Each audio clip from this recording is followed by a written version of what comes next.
என்னுடைய பேர் ஜபா. நான் அரும்பாக்கத்துலேருந்து வரேன். கர்த்தருடைய பரிசுநாமத்திற்கு சோஸ்திரம். நான் எம்பிபிஎஸ் படிப்பு வந்து 2013 நான் கம்ப்ளீட் பண்ணேன் ரஷ்யாவில். எங்களுக்கு இங்கே ஒரு எக்ஸாம் இருக்குது, எம்சிஏ ஸ்க்ரீனிங் எக்ஸாம். அதை பல முறை நான் எழுதினேன். அதில் வந்து நான் வெற்றி பெற முடியல. டிசம்பர் மாதம் அன்பரின் பாதத்தில் ஒரு நாளில் உபவாசத்தோடு வந்து அங்கிள் கிட்ட ப்ரேயர் பண்ணும்போது அங்கிள் சொன்னாங்க, இந்த முறை உனக்கு சக்ஸஸ் தான் அப்படின்னு சொன்னாங்க. அதன் பிரகாரமாக நான் டிசம்பர் 14 நான் எக்ஸாம் எழுதினேன். ஜான்வரியில் என்னோட ரிசல்ட் வந்துச்சு. கடவுள் எனக்கு வெற்றியை தந்தார். கர்த்தருடைய பரிசுநாமத்திற்கு கோடான கோடி. கர்த்தருடைய பரிசுத்த நாமத்துக்கு ஸ்தோத்திரம். நான் 3 மாதங்கள் முன்பாக ரொம்ப மயக்கத்தோடு இந்த கைவலியோடு நான் இங்கே வந்தேன். டாக்டர்கிட்ட எக்ஸ்ரேலாம் எடுத்து பார்த்து கூட எனக்கு சரியாகலை, நல்ல ட்ரீட்மெண்ட் எடுத்து கூட ஒன்றும் ஆகலை. ஆனால் ஐயாகிட்ட வந்து இங்கே நாங்கள் ஜெபிச்சுட்டு போனோம். அந்த மாதமே நான் நல்ல பரிபூர்ண சுகத்தை எனக்கு கர்த்தர் கொடுத்தார். கர்த்தருடைய நாமத்துக்கு ஸ்தோத்திரம். எனக்கு இந்த கேஸ் டைம்னால வயிறு ரொம்ப பெருசாக இருந்துச்சு. ஐயாகிட்ட சொன்னேன், ஐயா அந்த வந்து மகளுடைய கட்டுகளாக உடையுது என்று சொல்லி அவர் என் வயிற்று மேலே கை வச்சு ஜெபம் பண்ணார். கர்த்தர் எனக்கு சுகத்தை கொடுத்தார். கணவனாருக்கு வந்து இந்த லன்ஸ் பக்கத்தில் ரொம்ப சளினால் ரொம்ப பாதிக்கப்பட்டு சாப்பிட முடியாத ரொம்ப கஷ்டப்பட்டிருந்தார். ரொம்ப ட்ரீட்மெண்ட்டில் இருந்தார். அந்த பகுதியில் கூட ஐயா வந்து கையை வச்சு ஜெபம் பண்ணி, ஆண்டவரே இந்த பிள்ளைகளை சாட்சியாக நிறுத்துங்க ஆண்டவரே என்று சொன்னார். அந்த வார்த்தையை நாங்கள் விசுவாசித்தோம். அதுபோல் கர்த்தர் எங்களுக்கு வந்து போன மாதம் நாங்கள் எல்லாம் டெஸ்ட் எடுக்கும்போது எனக்கும் பரிபூர்ண சுகத்தை கர்த்தர் கொடுத்தார். எந்த ப்ராப்ளம் என்ன சொன்னார், கணவருக்கும் எக்ஸ்ரே எடுக்கும்போது எந்த பிரச்சனையும் இல்லை. கர்த்தர் வந்து பரிபூர்ண சுகத்தை கொடுத்தார்.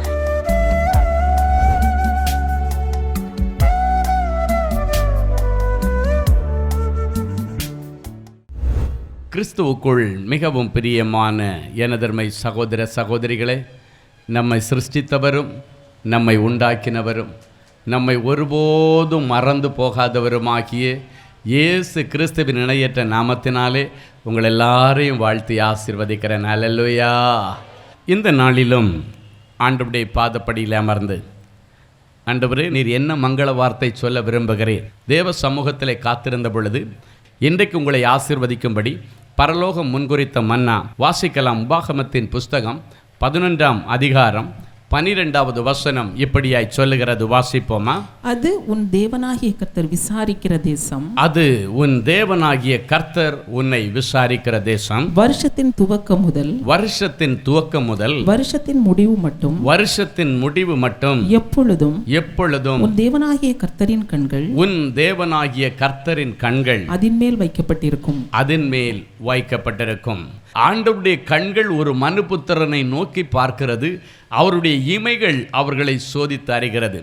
இன்றைக்கு ஆண்டவர் உங்கள் ஒவ்வொருவரையும் நேரடியாய் தன்னுடைய பார்வைக்கு கீழே கொண்டு வந்திருக்கிறார். கானான் தேசத்து ஜனங்களை குறித்து சொல்லும் பொழுதுதான் இந்த வசனத்தை ஆண்டவர் சொல்லுகிறார்.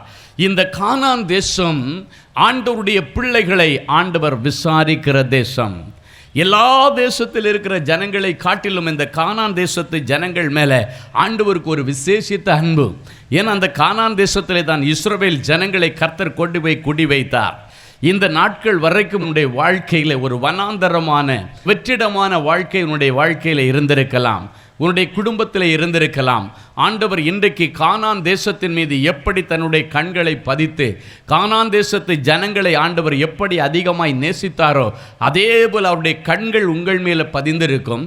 ஆண்டவர் இப்போ ஒரு மனுஷனை பார்த்தாச்சுன்னா அக்கு வேற ஆணி வேற, அவனுக்கு என்ன பிரச்சனை, எதனால் மனசில் துக்கம், சரீரத்தில் எந்த இடத்துல பலவீனம், என்ன பிரச்சனையை வெளியே சொல்ல முடியாமல் அழுதுகிட்டு வந்திருக்கிறாயாம் பிள்ளை, எந்த பிரச்சனை இவர்களுக்கு மிகவும் வேதனையை கொடுத்து கொண்டிருக்கிறது, எந்த அசீரியன் இவர்களுக்கு விரோதமாய் எழுங்கி இருக்கிறான், எந்த கோலியாத்து இவர்களுக்கு முன்பாக சவால் விட்டு கொண்டிருக்கிறான், அத்தனையும் ஆண்டவர் ஒரு பார்வையிலே கண்டுபிடிக்கிறவர். ஹல்லேலூயா.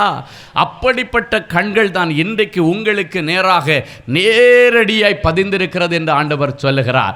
இன்றைக்கு உங்கள் ஒவ்வொருவரையும் ஆண்டவர் அப்படியே ஒரு பார்வை பார்க்கிறார். யோசித்து பாருங்கள். எகிப்தின் அடிமைத்தனத்தில் இருந்த இஸ்ரவேல் ஜனங்களை அழைத்து கொண்டு வரும் பொழுது அந்த செங்கடலிலே ஒரு பெரிய சம்பவம் நடக்கிறது.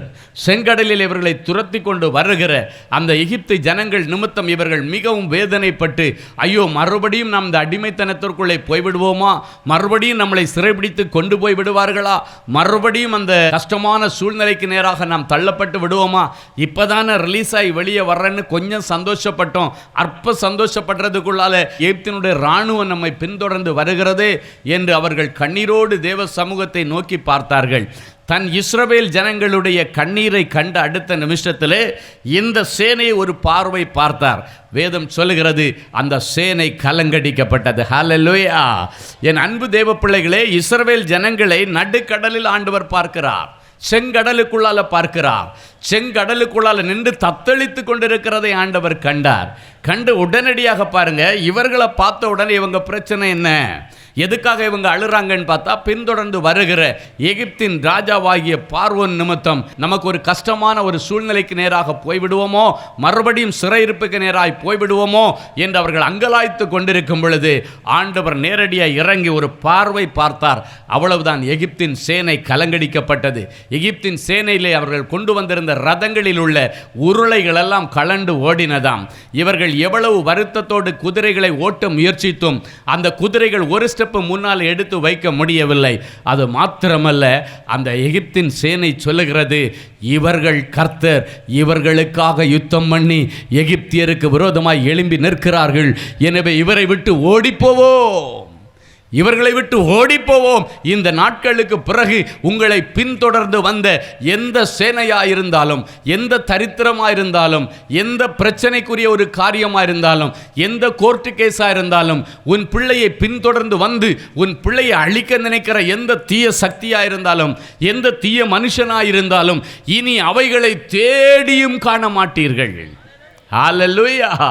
பின்தொடர்ந்து வந்த எகிப்தின் இராணுவத்தை நொட்டிப்பொழுதலை கலங்கடித்த ஆண்டவர் இன்றைக்கு உன்னை கலங்க பண்ணின சம்பவம் எதுவாக இருந்தாலும், உன்னை வேதனைப்படுத்தின சம்பவம் எதுவாக இருந்தாலும், ஐயோ என் பிள்ளைக்கு பின்னால் நான் டெய்லி போய் பிள்ளையை வாட்ச் பண்ண முடியலையே, என் பிள்ளைக்கு பின்னால் ஏதோ ஒரு எகிப்தியன் போய் கொண்டிருக்கிறானே, என் பிள்ளையை அடிமைப்படுத்த இவன் துரத்தி கொண்டிருக்கிறானே, என் பிள்ளையை வஞ்சிக்க துரத்தி கொண்டிருக்கிறாளே என்றெல்லாம் சொல்லி நீங்கள் அங்கலாய்த்து கொண்டு 24 மணி நேரம் யார் என் பிள்ளைக்கு காவல் போடுவார்கள், 24 மணி நேரமும் யார் என் புருஷனுக்கு காவல் போடுவார்கள் என்றெல்லாம் சொல்லி துக்கித்து வந்திருக்கிறீர்கள். இனி காவல் போட வேண்டிய அவசியம் கிடையாது. காரணம், உன்னையும் உன் பிள்ளைகளையும் ஆண்டவருடைய கண்கள் நோக்கி பார்க்கிறது. ஹல்லேலூயா! உங்களுடைய பிள்ளைகள் அந்த பிரச்சனைகள் உங்களிடத்தில் சொல்லாவிட்டாலும், உன்னுடைய மனைவி அந்த பிரச்சனையை உன்னிடத்தில் சொல்லாவிட்டாலும், ஆண்டவர் அவருடைய முகத்தை பார்த்த உடனே அந்த பிள்ளைகளுடைய முகம் வாடி இருக்கிறதை கண்டு உடனடியாக அற்புதத்தை செய்வார். ஹல்லேலூயா! இஸ்ரவேல் ஜனங்களுக்கு முகம் மாறிடுச்சு, அவ்வளோதான். மறுபடியும் சிக்கிட்ட ஒரு பயம் வந்தது. அடுத்த நிமிஷத்தில் அற்புதம் நடந்தது. என் அன்பு தேவ பிள்ளைகளை, இன்னைக்கு ஆண்டவருடைய கண்கள் உங்கள் மேல் பதிந்திருக்குமாம். ஹல்லேலூயா! எந்த பாதாள அறைக்குள்ளால நீங்கள் போனாலும் சரி, என்ன இருட்டறைக்குள்ளே போனாலும் சரி, நீ இருட்டில் இருக்கும் பொழுது கர்த்தர் உனக்கு வெளிச்சமாயிருப்பார். மீகா சொல்லுகிறான், என் சத்துருவே என்னை குறித்து சந்தோஷப்படாதே, நான் விழுந்தாலும் எழுந்திருப்பேன். நான் இருளிலே இருக்கும் பொழுது கர்த்தர் எனக்கு வெளிச்சமாயிருப்பார் என்று நீங்கள் சொல்லணும். நான் இருளில் இருந்தாலும் அவர் கண்கள் என் மேல் பதிகிறபடியினாலே கர்த்தரே எனக்கு நித்திய வெளிச்சமாயிருப்பார். ஹல்லேலூயா! இனி உங்களுக்கு சூரியன் வெளிச்சத்தை தராமல், சந்திரன் உங்களுக்கு வெளிச்சத்தை தராமல், கர்த்தர் நேரடியாய் உங்களுக்கு வெளிச்சமாயிருப்பார். அவருடைய வெளிச்சத்தினாலே இருட்டறையில் கிடந்து அழுது கொண்டிருக்கிற நீங்கள் இனி வெளிச்சத்தை காண்பீர்கள். உங்கள் துக்க நாட்கள் முடிந்து போயிட்டு. ஹல்லேலூயா! ஆகாருடைய வாழ்க்கையில் யோசித்து பாருங்கள். அவள் முழு மாத கர்ப்பிணியாக பிள்ளையை சுமந்து கொண்டு அவளுடைய நாச்சியாராகிய சாராள் அவளை கடினமாய் நடத்தினத நிமித்தம் வீட்டை விட்டு வேதனையோடு எங்கே போகிறேன்னு தெரியாமல் போயிட்டுருக்கிறாள். நல்லா கவனிங்க, ஒரு நிறை மாத கர்ப்பிணி ஒரு அனாதையைப் போல ஒரு வனாந்தரத்தை நோக்கி எங்கே போகிறேன்னே தெரியாமல் போயிட்டுருக்கிறாள். ஏன்னா அவளுடைய நாச்சியாராகிய அந்த சாராள் அவளை மிகவும் கடினமாய் நடத்தினபடியினால், கொடுமையாக நடத்தினபடியினால், கொடுமைப்படுத்தினபடியினால இதுக்கு மேலே இந்த வீட்டில் நம்மால் தாக்கு பிடிக்க முடியாதுன்ற நிலைமையில் அடுத்த வேளை நம்ம என்ன பண்ணுவோம், சாப்பாட்டுக்கு என்ன பண்ணுவோம், தண்ணிக்கு என்ன பண்ணுவோம், ஆகாரத்துக்கு என்ன பண்ணுவோம், வயிற்றுக்குள்ள ஒரு குழந்தை வளர்ந்துட்டு இருக்குது, நம்ம தனியாக இருந்தால் கூட பரவாயில்லை, இந்த பிள்ளையும் சேர்ந்து நமக்குள்ளால் இருக்கிறது என்று சொல்லி கூட அவள் யோசிக்கலை. அந்த வேதனையின் உச்சக்கட்டத்தின் நிமித்தம் வீட்டை விட்டு தைரியமாக வெளியேறி போகிறாள்.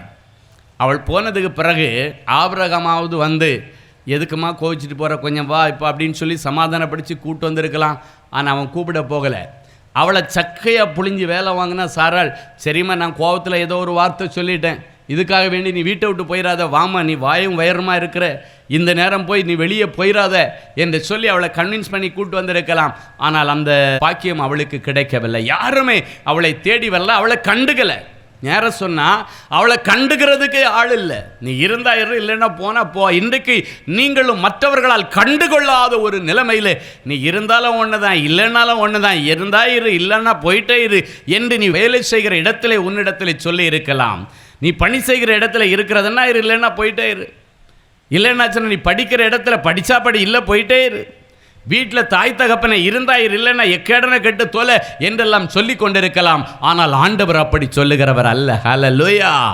எல்லாரும் அவளை கைவிட்டு விட்டார்கள். அவள் வேதனையோடு போய் கொண்டிருக்கும் பொழுது ஆண்டவர் அவளை வனாந்தரத்திலே கண்டார் என்று வேதம் சொல்லுகிறது. ஹல்லேலூயா. ஆதியாகமம் 16ஆம் அதிகாரம் 7-8 இப்படியாய் சொல்லுகிறது, வாசிப்போம். கர்த்தருடைய தூதனானவர் அவளை வனாந்தரத்திலே சூருக்கு போகிற வழியருகே இருக்கிற நீரூற்றண்டையில் கண்டு, சாராயின் அடிமை பெண்ணாகிய ஆகாரே, நீ எங்கிருந்துமா வர்ற, எங்கே போகிறாய் என்று கேட்டாராம். சூருக்கு போகிற வழியருகிற இருக்கிற நீரூற்றண்டையிலே கர்த்தருடைய தூதனானவர் அவளை கண்டார். இன்றைக்கு உங்களை ஆகாரை கண்டவர் உங்களை காண்கிறார். ஹல்லேலூயா. ஆதியாகமம் 16ஆம் அதிகாரம் 6வது வசனம் சொல்லுகிறது, சாராள் என்னை கடினமாக நடத்துகிறபடியினால் அவளை விட்டு நான் ஓடி போகிறேன் என்று சொன்னாள். ஹல்லேலூயா. புருஷன் கடினமாக நடத்துனதுனால புருஷன் வீட்டை விட்டு ஓடி உங்கள் அம்மா அப்பா வீட்டில் நீங்கள் இருக்கலாம். இல்லைன்னா சில இடங்களில் இப்போ நேராக உள்டாவாகி போச்சு. புருஷன் கடுமையாக நடத்துனதுக்கு பதிலாக மனைவி கொடுமை தான் இப்போ ரொம்ப இடத்துல அதிகமாக இருக்குது. ஹல்லேலூயா. மனைவி படுத்துகிற கொடுமையில் தாங்க முடியாமல் விட்டா போதேன்னு சொல்லிட்டு ஓடி போய் அம்மா வீட்டில் போய் ஒரே படுக்கையாக படுத்தவர் தான் இன்னும் வரமாட்டேன்றார். ஹல்லேலூயா. என் அன்பு தேவ பிள்ளைகளே, இன்னைக்கு புருஷன் கொடுமைப்படுத்தி இருந்தாலும் சரி, மனைவி கொடுமைப்படுத்தினாலும் சரி, வேலை செய்கிற இடத்துல நீ கொடுமைப்படுத்தப்பட்டு கொண்டிருந்தாலும் சரி, நீ ஊழியம் செய்கிற இடத்துல கொடுமைப்படுத்தப்பட்டு கொண்டிருந்தாலும் சரி, இயேசு இன்றைக்கு உன்னை காண்கிறார். ஹல்லேலூயா. என் அன்பு தேவ பிள்ளைகளே, இன்றைக்கு வரும் பொழுது ஒரு தனிமை உணர்வோடு கூட நீங்கள் வந்திருக்கலாம். எனக்கு புருஷன் இருந்தும் நான் ஒரு விதவையை போல் இருக்கிறேனே, எனக்கு மனைவி இருந்தும் ஒன்றுக்குமே பிரயோஜனம் இல்லாமல் இருக்கிறேனே, இல்லாவிட்டால் எனக்கு தகப்பன் இருந்தும் நான் ஒரு அனாதையை போல் இருக்கிறேனே என்றெல்லாம் சொல்லி ஒரு தனிமை உணர்வு வாட்டின நிலைமையிலே எங்கே போகிறேன்னே தெரியாமல், சரி இன்னைக்கு கூட்டத்துக்காக போயிட்டு வருவோம், அங்கே போயிட்டு வந்தாலாவது இது விடிவு காலம் வருதா பார்க்கலாம், புருஷன் மாறுறாரா பார்க்கலாம், மனைவி மாறுறாரா பார்க்கலாம், பிள்ளைங்க மாறுறாங்களா பார்க்கலாம் என்று சொல்லி ஒரு நம்பிக்கையோடு இன்றைக்கு வந்திருக்கிறீர்கள். ஆகாரை சூருக்கு போகிற வனாந்தரத்தில் சந்தித்த ஆண்டவர் இன்றைக்கு உங்கள் ஒவ்வொருவரையும் நேரடியாய் சந்திக்கிறார். என் அன்பு தேவ பிள்ளைகளை சந்திச்சதுக்கு அப்புறம்தான் ஆகாருடைய கண்கள் திறக்கிறது. ஹல்லேலூயா. அது வரைக்கும் எங்கே போகிறேன், என்ன நிலைமைக்கு போகிறேன், சில நேரங்களிலே பிரச்சனைகள் உச்சக்கட்டம் ஆகும் பொழுது நம்ம என்ன பண்ணுறோம், எங்கே போகிறோம், என்ன பேசுகிறோம் ஒன்றுமே நமக்கு தெரியாது. ஆனால் ஏதோ ஒரு கண்ணை கட்டி விட்ட மாதிரி அவள் வந்து கொண்டே இருந்தாள். ஆண்டவர் அவளை கண்ட பொழுது அவளுடைய கண்கள் திறந்தது. இன்றைக்கு கட்டப்பட்ட உன்னுடைய கண்களை ஆண்டவர் இப்பொழுது திறந்து விடுகிறார். கட்டப்பட்ட உன் பிள்ளைகளுடைய மனக்கண்களை ஆண்டவர் இன்றைக்கு திறந்து விடுகிறார். கட்டப்பட்ட உன்னுடைய கட்டுகளை ஆண்டவர் இப்பொழுது திறந்து விடுகிறார். திறக்கிற நேரம். ஹல்லேலூயா. வாசிக்கலாம். ஆதியாகமத்தின் புஸ்தகம் 16ஆம் அதிகாரம் 10-11 ஆகிய வசனங்கள் இப்படியாய் சொல்லுகிறது. வாசிப்போமா. கர்த்தருடைய தூதனானவர் அவளை நோக்கி, நீ கவலைப்படாதம்மா, உன் லைஃப் முடிஞ்சிச்சுன்னு நினைக்காத, உன் சந்ததியை நான் மிகவும் பெருக பண்ணுவேன், அது பெருகி எண்ணி முடியாததாய் இருக்கும் என்றார். பின்னும் கர்த்தருடைய தூதனானவர் அவளை நோக்கி, கர்ப்பவதியாய் இருக்கிறார், ஒரு குமாரனை பெற்றெடுக்க போகிறாய், கர்த்தர் உன் அங்கலாய்ப்பை கேட்டபடியினால் அவனுக்கு இஸ்மவேல் என்று பெயரிடுவாயாக. ஹல்லேலூயா. என் அன்பு தேவ பிள்ளைகளை, ஆகார் என்றால் அலைச்சல் என்ற அர்த்தம். அலைஞ்சிக்கிட்டே இருக்கிறா, கஷ்டப்பட்டுக்கிட்டே இருக்கிறா. அது மாத்திரமல்ல, உன் அங்கலாய்ப்பை ஆண்டவர் கண்டபடியினால் பிறக்க போகிற உன் பிள்ளைக்கு இஸ்மவேல் என்று பெயரிடு என்று சொன்னார். ஹல்லேலூயா. டென்ஷன் ஆகி இந்த குழந்தை என்ன ஆகும், பத்தெடுக்குமோ இல்லை வழியில் ஏதாவது ஆகுமோ என்னன்னு தெரியாமல் போகிறவளை ஆண்டவர் நடுவழியில் சந்தித்து கோவிச்சிக்காதம்மா, டென்ஷன் ஆகாத, நான் சொல்கிறத கேளு, நீ மறுபடியும் நான் சொல்லுகிறது வரைக்கும் உன் நாச்சியார் என்ற இடத்துல போய் நீ அவளுடைய கைக்கு அடங்கி கொஞ்சம் பொறுமையாயிரு என்று சொன்னார். இன்னைக்கு உங்கள் ஒவ்வொருவரையும் பார்த்து சொல்கிறாரு, உன் புருஷன்கிட்ட கொஞ்சம் பொறுமையாயிரு, சீக்கிரத்தில் அவரை நான் உருமாற்றி தருவேன் என்று சொல்லுகிறார். ஹல்லேலூயா. பரிசுத்த பிதாவே, உமக்கு நன்றி செலுத்துகிறோம். எங்களை காண்கிறவரை நாங்களும் இந்த இடத்தில் கண்டோம் என்று சொல்லி உம்மை நாங்கள் துதிக்கிறோம், ஸ்தோத்தரிக்கிறோம், உம்மை மகிமைப்படுத்துகிறோம். வாழ்க்கையிலே விரக்தியடைந்து வாழ்க்கையின் முடிவு எல்கைக்குள்ளே நின்ற ஆகாரை ஒரு நாள் வனாந்தரத்தில் சந்தித்து அவளை பெரிய ஜாதியாக்கி பிள்ளை செல்வத்தை கொடுத்து அவளுடைய பெயரை பெருமைப்படுத்தின ஆண்டவர் இப்பொழுதும் வாழ்க்கையின் விளிம்பிலே நின்று கொண்டிருக்கிற என் பிள்ளைகளை ஒரு விசை நீர் காண்கிறதற்காக உமக்கு நன்றி. இவர்களை சுற்றி இருக்கிற பிரச்சனைகள் எதுவாக இருந்தாலும் ஆண்டவர் இன்றைக்கு என் பிள்ளைகளுடைய விஷயத்திலே நீர் தலையிடுவீராக. இவர்களுடைய பிரச்சனைக்குரிய காரியத்திலே எந்த மனுஷர்கள் என் பிள்ளையை துரத்தினார்களோ அந்த விஷயத்திலே, எந்த மனுஷர்கள் என் பிள்ளைய கண்ணில் முழிக்கக்கூடாதுன்னு சொன்னார்களோ அந்த சம்பவத்திலே, எந்த மனுஷர்கள் நான் செத்தா கூட என் பணத்தை கூட நீ பார்க்க வரக்கூடாதுன்னு சொன்னார்களோ அந்த விஷயத்திலே இன்றைக்கு ராத்திரி ஒரு அற்புதத்தை செய்யும். தெற்கத்திய வெள்ளங்களை திருப்புகிற ஆண்டவர், அப்படி சவால் விட்ட ஜனங்களுடைய இருதயத்தை நீ திருப்பும். அவங்களே என் பிள்ளையை பார்க்க எனக்கு ஆசையா இருக்கு, கூப்பிட்டுட்டு வாங்கன்னு சொல்லத்தக்கதாக இயற்கைக்கு அப்பாற்பட்ட அற்புதங்கள் இந்த நாட்களுக்கு பிறகு நடக்கட்டும். எப்படி அன்றைக்கு பிள்ளை தாய்ச்சியாக பிள்ளையை சுமந்து கொண்டு வனாந்தரத்திலே ஆகார் அலைந்தாளோ அதே போல பிள்ளையை வளர்க்க கூட என்னிடத்தில் பணமில்லை, இந்த பிள்ளையை நான் கண்டினியூ பண்ணலாமா அழிச்சிடலாமான்னு சொல்லி ஒரு வாலிப மகளை என் ஆவியிலே காண்கிறேன்.